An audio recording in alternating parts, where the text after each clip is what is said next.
doing? Good. How are you? I'm good. I'm good. Can you hear me clear? I can hear you clear. I probably need better lighting. I'm home. I'm not at the bakery right now, so I'm home. Oh, okay. It's okay. All right. So, greetings and welcome to MES Presents 9 on the Cue, the show that discusses billiards and current events and how the two may intertwine. I'm your host, Tyreek A. Murphy, and today we have special guest, entrepreneur, educator, and mom extraordinaire, CEO Akim Vann. Hi. How are you doing today? I'm well. How are you doing with the snow? I'm doing good. Can't complain. I'm staying inside. I'm not trying to, have to go out there and shovel too much. Same. So before we get started, how are you and the family holding up out here in these COVID streets? We're good. Thank you. We're really good. That's good. All right. So let's get on cue. So tell us, Kim, when was your first experience into the world of pool? Of what? Of food? Pool. Of playing pool. Pool? Mm-hmm. When was your first experience of playing pool? Playing pool, like the game pool? Yeah. No, I don't play pool. You've never played pool? No. No. I mean, I've played before, but I'm not like a pool shark or anything like that. No, that's what I was talking about. No, we not. I know you don't play pool. I know you don't play. I'm like, this is an odd question. Yeah. I have played pool. Like, I can probably count on my fingers how many times I've played pool. When was your first time playing? I have no idea. I have no idea. Okay. Is that like a warm-up question? Is that like a warm-up question? Like, what? No, that's one of your questions. That's one of my questions? Okay, Mm-hmm. I have no idea. At all. Like, I'm drawing a blank. Like, what? No idea. I played pool like maybe. I mean, my parents have a country house, and we do have a pool table in our game room. But that's not something that I play ping pong. Ping pong. Yeah, I can play ping pong. There's nothing wrong with that. It's still a little table action. Yeah, but I'm like, what? I'm like, food? The world of food? Like, what are you doing? Yeah. I don't remember. I'm sorry. I don't have a better story. So tell us, in regards to your educational experience. Yeah. As an educator, what do you think should be the U.S. educational goal or mission, especially during COVID? I think in general, the United States should do a better job, I think, on a federal level. As I understand things, it's pretty much local and state driven, or a lot is local and state driven. So I feel like education should be universal in terms of the quality. And I think that there are too many, it's just too much inequality with regard to who receives what education-wise in this country. Right. So I'm sorry, go ahead. Yeah. I mean, during COVID, that's a different story because I think it does fluctuate from state to state in terms of, I guess, based on the numbers and who needs to do virtual versus who can come into school. I mean, it's all a little crazy right now. Right.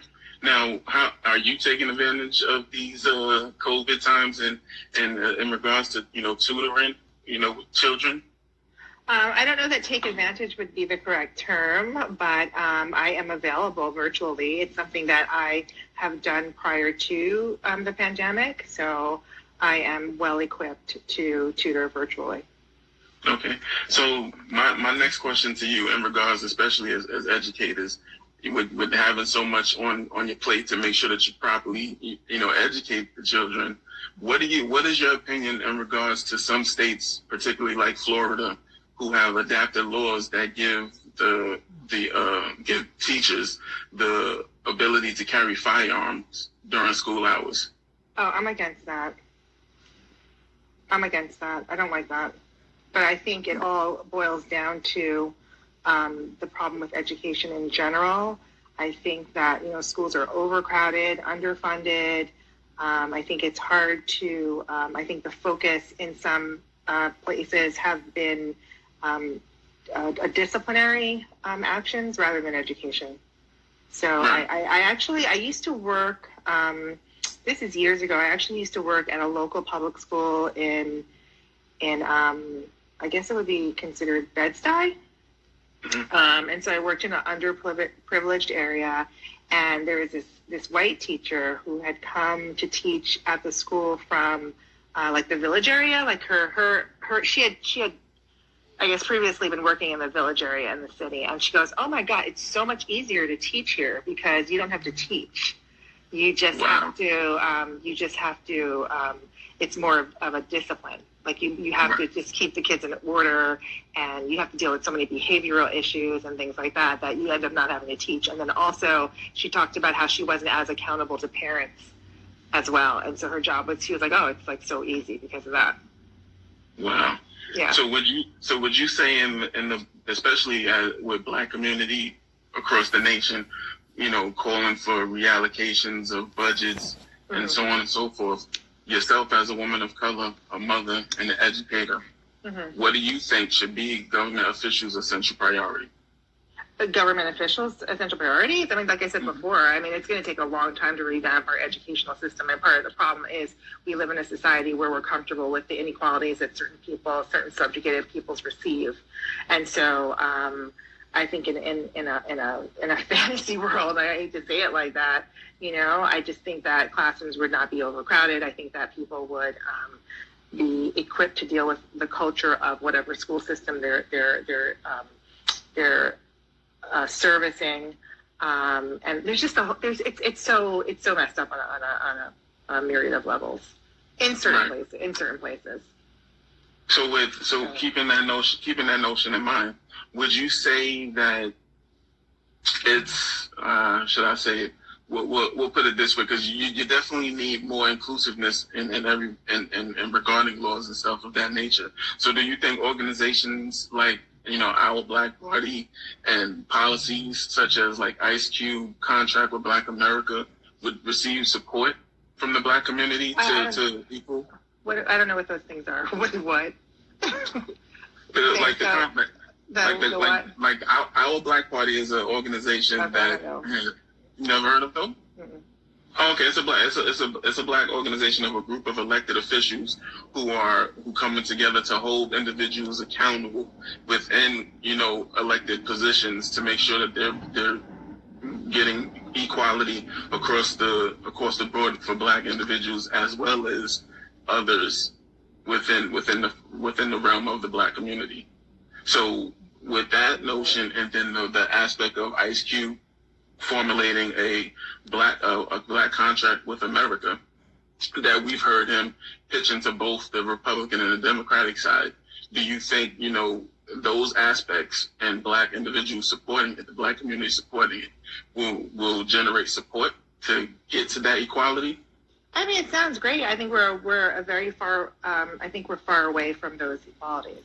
I'm not familiar with what Ice Cube is doing, so I mean, I think once again, I think on a local level, we can effectuate some change.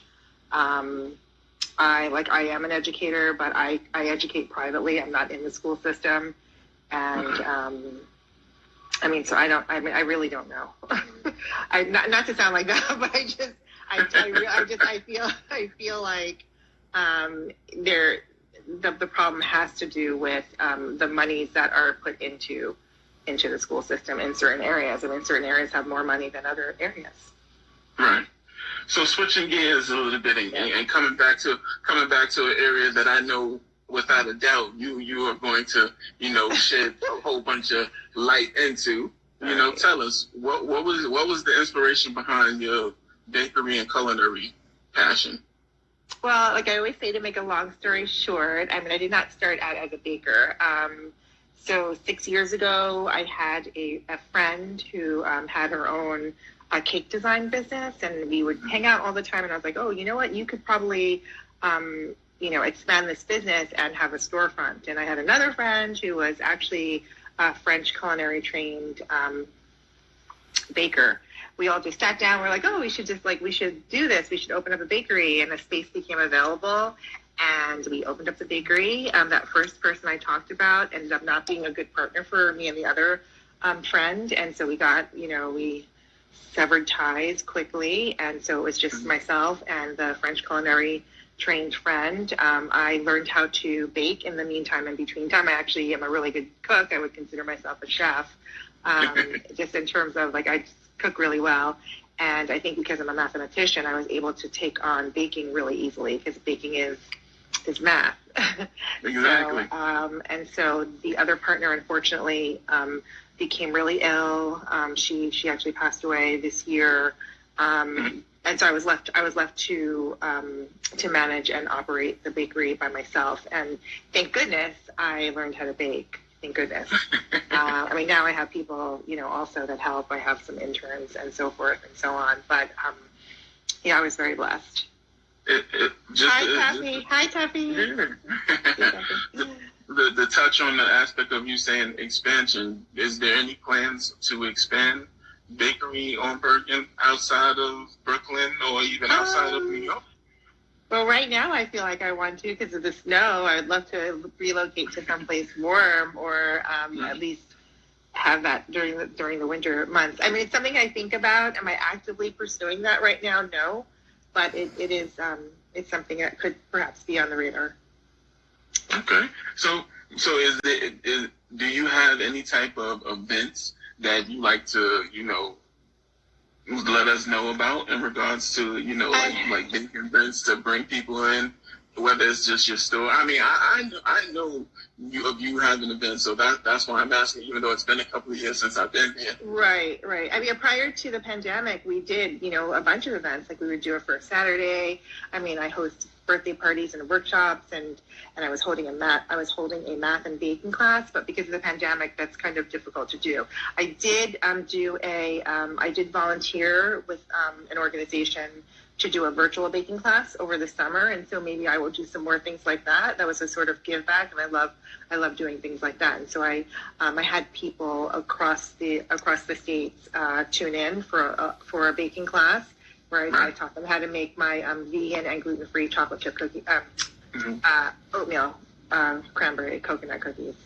Yeah. Trust me, I know. I had to take this a couple of weeks ago, for my son's birthday. So he definitely loved the cake and the cupcakes, So I see that you recently worked, in a Coke giveaway or an event with I believe it was a rapper. Little Haiti, yeah. Yes. Haiti, yeah. So tell us about that. How did that come about? I had met Haiti, I want to say a little less than a year ago at a showroom called Cult of Individuality. And my friend Wid just wanted me to come by and, check out the space. And they were doing a casting, but they were also doing like a photo shoot. And so he was there, and they have a performance space, and I met him, and he's really amazing and awesome. I connected with him and his manager, Perez. And I just liked his energy. I kind of go by energy, and he called me up, or his manager called me and asked me if my bakery could be the designation spot for this giveaway they were doing for coats. Like they were doing like a coat drive / contest giveaway, and I just said yes. It's like it was just really as simple as that. Right. I believe I seen maybe if I saw that correctly, I believe I seen one of the sponsors or individuals that was a part of that, Daniel's Leather. Yeah. They actually did something last year in which I connected with them on the strength of Kelly Price, bringing me on. So I know exactly what they are and how those coat drives, operate. We gave, I believe it was a shelter up in Harlem last year. So yeah, I definitely understand about that. I brought some of the Murphinetti fashion out there and give to those. So that's definitely a humbling experience. So I know exactly what you mean about that. So is there anything that's going on with you outside of that we should be on the lookout for and be aware of? No, just if you haven't come by the bakery, certainly come by the bakery. Our store hours for the winter are Thursdays through Sunday. If anybody needs anything any other days besides that, we do pick up and delivery. And so I would just say if you haven't experienced the bakery, for sure to come by. and when you come by, try to get Kim to tell you more about her experience playing pool, even though she didn't play as much. I was like, what are you talking about? I really was like, what? It's, okay. I was like, did you read someplace that I played pool or something? I never. No. That's not. You play. You must play pool then. You play pool. Yeah. Well, I'm not as great as my grandfather, but I turn around in between all of the ventures that I got going on. I try to play a couple of games and stuff like that, just so I don't look too crazy out there when having to play someone. I mean, although you don't play, would there be any individual? Would there be any kind of iconic figure or fellow celebrity you would like to play a game against? A pool? A pool? No, because I can't play. I'm not a good pool player. So no, there is not. I mean, I would rather pick a sport that I can, actually like hold my own. So it's not a blowout. That'd be like embarrassing. No, we definitely can't have that. We definitely can't have that. Yeah. But ladies and gentlemen, we want to thank Kim for joining us tonight. Thank you for having me. Thank you. How was the cake good? The cookies and cream? Okay. Yeah, the cake was wonderful. I mean, like I said, my son Tyler, he loved it. He enjoyed it. Good. Everyone ate all of the cupcakes. I had to slide the peanut butter cupcakes to the side because I just wasn't even. I wasn't trying to share. I just wasn't even trying to share. I was completely being selfish with that. Okay. But I'm definitely going to come to you and get something else because I got some plans to do an event. So I'm actually going to design something else for this particular theme. But we're going to talk about we're definitely going to talk about it. Okay, that sounds good. All right. Thanks a lot, Kim. Good to talk to you. Okay, take care. Likewise. Bye.